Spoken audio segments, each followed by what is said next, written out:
Good morning, students. In the last period, we took some information about the moon and the sun, how the solar eclipse occur, as well as the effects of the eclipse on us. Today, we are going to start a third lesson of geography, that is tides. In this lesson, we are going to learn some information about the water movement of a ocean. Okay, let's start the lesson.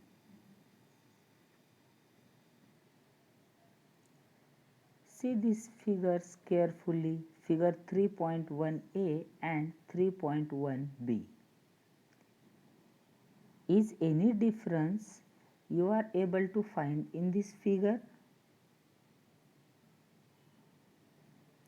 Okay, figure A and the figure B are the figure of same places, but in a first figure water level is high and in a second figure water level is low. What we call to it? Yes, exactly correct. We call to it tides. Now we are going to learn this water increase in a water level or decrease in a water level in this lesson. Okay. First one, what is mean by tides? Tides are the movement of sea water. Every one of you are well known about the ocean or sea. You know that water of ocean move continuously.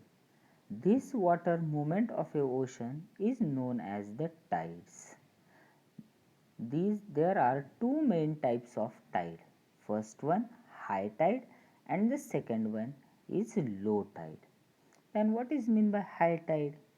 Water level increased on a coastal area is known as high tide. Increase in water level, high tide, and the water level decrease in a coastal area is known as low tide. Low tide means decrease in water level.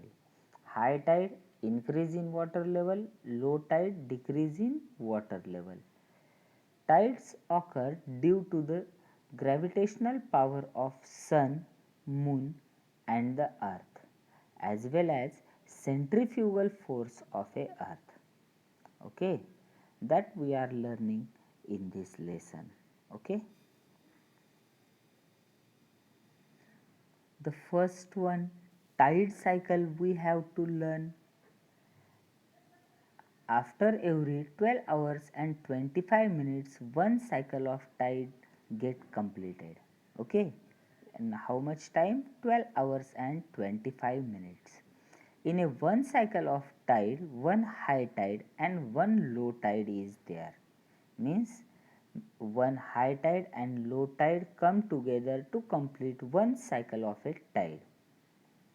Consider at a 6 a.m. high tide is there, okay, on a given place. Then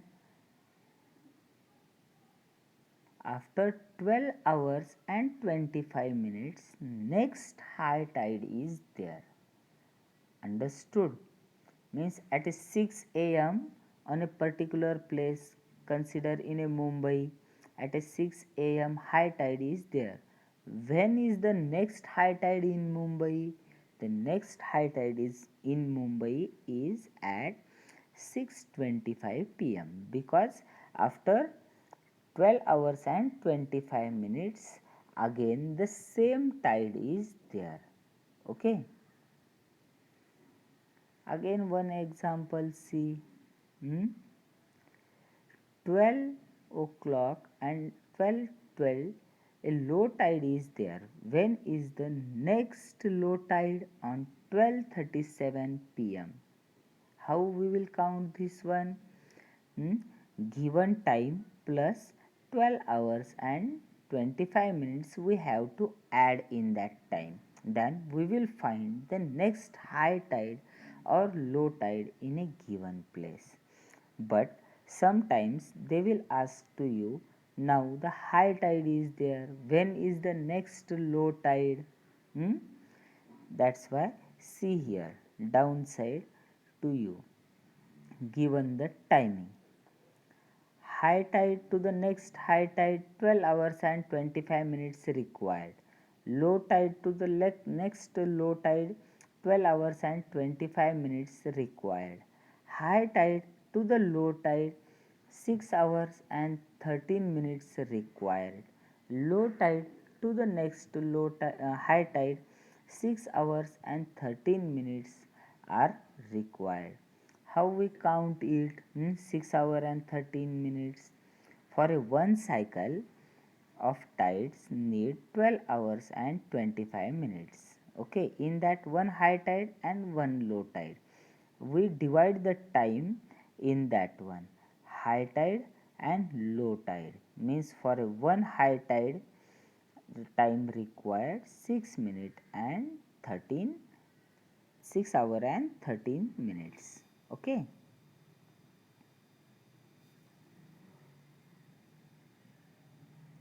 See in this figure, high tide and low tide are shown to you. In a one picture, the water level is increase and in another one, the water level is decrease. Understood this? High tide and low tide. High tide means increase in water level and low tide means decrease in water level. Now we will learn some types of the forces of earth. Hmm? One easy activity for you. Take a half glass of a water and slowly move that glass in a circular motion. Now increase the speed. What will happen? Hmm? The water level increased in a glass and you are able to see the movement of a water. Okay. Again one activity. Take a one kitchen and move with move that kitchen in a circular motion shown in figure 3.4 on page number 10 and now increase the speed. What will happen? Kitchen will come out of your finger. Why it occur? Hmm? We will learn these things. There are two forces or power of earth. First one centrifugal force and the second one is gravitational force. Centrifugal force first we will learn. The force work away from the center of the earth is known as centrifugal force. Due to this force, any object on a earth would be thrown in a space. Power of this force is less with compared to the gravitational force. Means earth have some force and what is the power of that force? That force can be thrown the things into the space. Okay. Second power or the force is there gravitational force. The force work to the works towards the center of the earth is known as the gravitational force. Due to this force, any object pull towards the center of a earth. The power of a gravitational force is more with compared to the centrifugal force. Okay, centrifugal force throw outside of a earth, gravitational force pull towards the earth. See in this figure.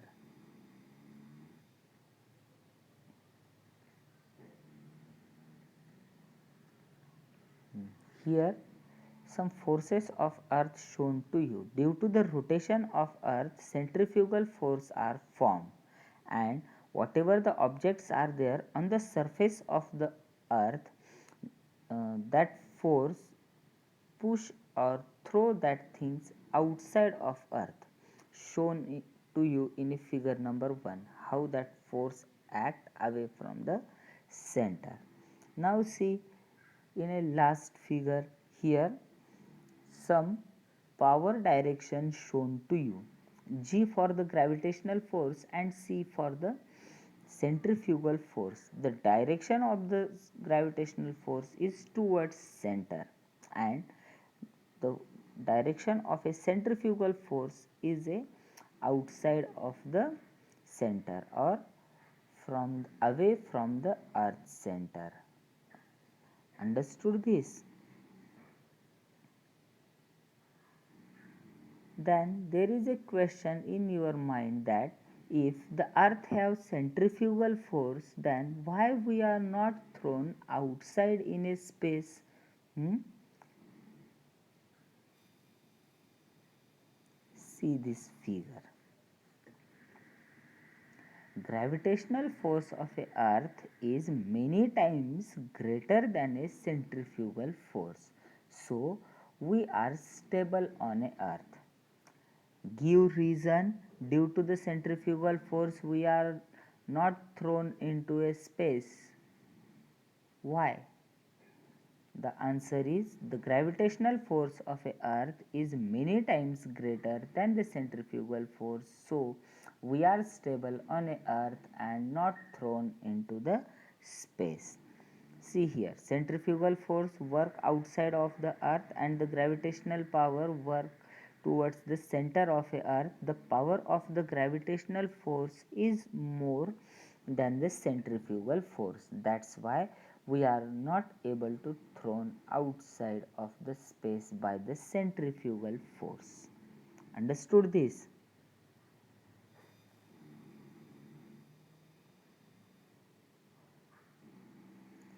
Now we will learn how the tides occur or what are the reasons for the occurrence of a tide. The first important thing is the gravitational pull or force of moon, sun and the earth are responsible for the occurrence of the tide.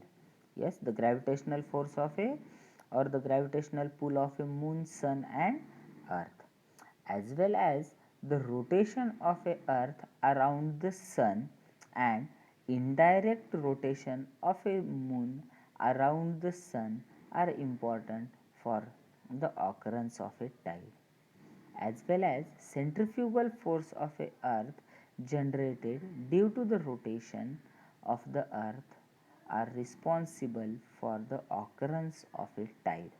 There are three main reasons for the occurrence of a tides. First one, gravitational pull of the moon, sun and the earth, as well as rotation of a earth and indirect rotation of a moon and centrifugal force of a earth. These three things are there for the occurrence of the tides. Now we will learn some information about it. See in this figure 3.6, occurrence of a tide, how it's occur. Hmm? Now see, moon is closer to the earth than the sun. Everyone know this thing. That's why the gravitational force of a moon become more effective than the sun. There is a question to you to write, give geographical reason how why the moon is more responsible for the tide occurrence instead of sun, because moon is closer to the earth than the sun. That's why gravitational force of a moon become more effective than the sun. Okay, see in this figure, due to the gravitational power of a moon, water pull towards the moon and it is known as the high tide. See to the right side of this figure, moon is there. Due to the gravitational power of a moon, moon pull the water on earth towards it. That's why the high tide occur on this side. See on a opposite side of this, to the your left hand, here centrifugal force of the earth is more active with compared to the right side. That's why on this side also high tide is there. Means on a oppose from this we can say that the opposite side have the same type of tides. If on a right hand the high tide is there, on a left hand also high tides are there. If upside low tide is there, downside also low tide is there. If upside high tide is there, then downside also high tide is there. Means on a exactly opposite places on a earth have same type of tides, that is high or low. Okay. when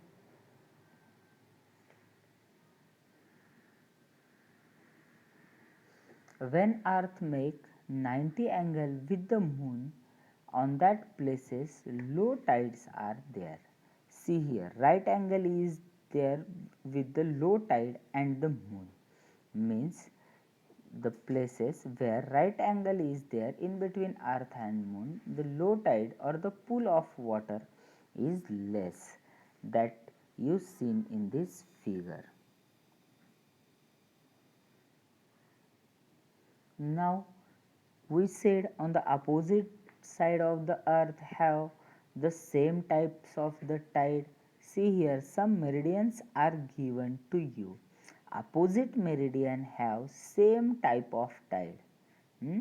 First see, zero meridian or the prime meridian. What is the opposite meridian of the zero meridian? See in this figure, 180-degree meridian is exactly opposite to the prime meridian. Here consider on a zero meridian high tide is there. Then on a exactly opposite meridian on the 180 degree there is also a high tide. Okay. Consider on a zero meridian low tide is there. Then on a exactly opposite meridian of the zero, that is 180, have the low tide. Take another example.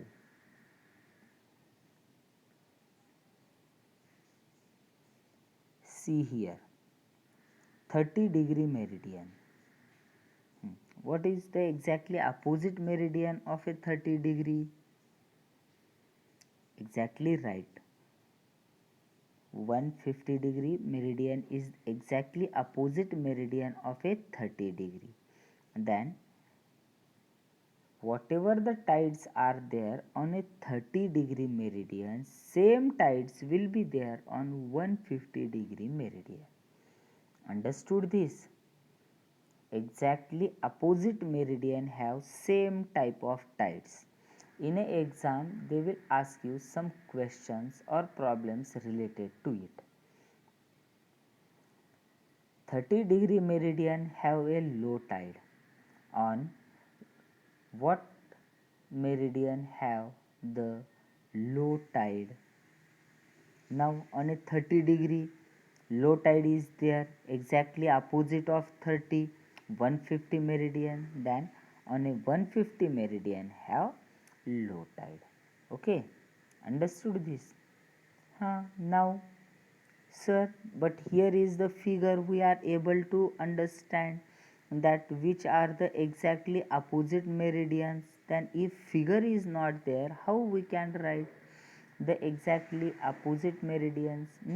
Very easy trick is there to identify the opposite meridian. See here, 180 minus given meridian is equal to the opposite meridian.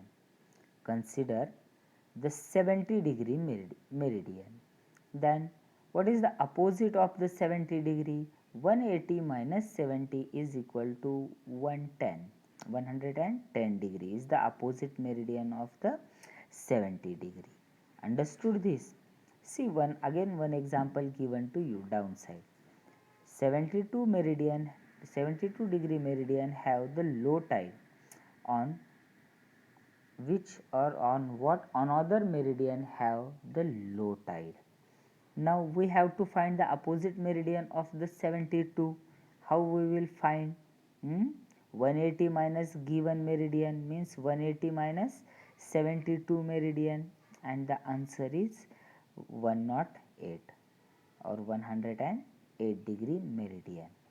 So If on a 72-degree meridian have a low tide, then 108-degree meridian also have a low tide. You understood this? 2-3 things you have to keep in your mind. Yes, for a whole lesson these things are important. First one, increase in water level is known as tides or high tides. Decrease in water level is known as low tide. Due to the moon, sun and the earth gravity as well as the centrifugal force of a earth, tides occur on a opposite meridian have the same tides. Till you understood this? Okay.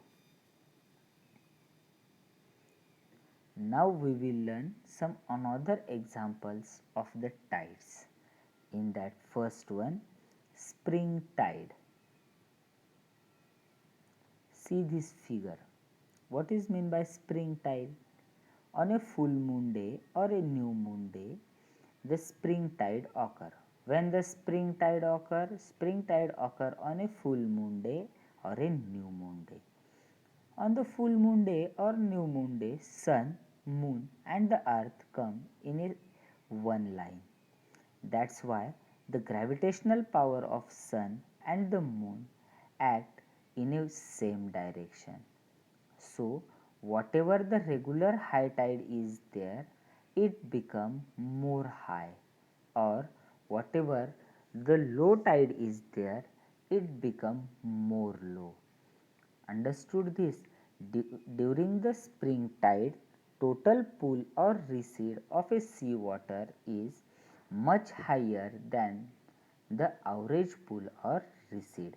Whatever the average things are there on a spring tide, it increase. If low tide is there, it become more low, or the high tide is there, it become more high. See in this figure, there sun, moon and the earth come in a one line. That's why the pull of the sun and moon in a one side. That's why the high tides or the very high tides and very low tides are occur. These are known as the spring tides. Okay. See here some picture of the high spring tide shown to you. Here the water level increased as shown to you. Now see this figure of a neap tide. While the earth while the moon is revolving around the earth, moon makes and the right angle to the earth's surface. See here, there was a right angle between moon and the earth. Due to that, the pull of the sun, moon are in a different directions. Yes, sun pull the water towards it, moon pull the water towards it.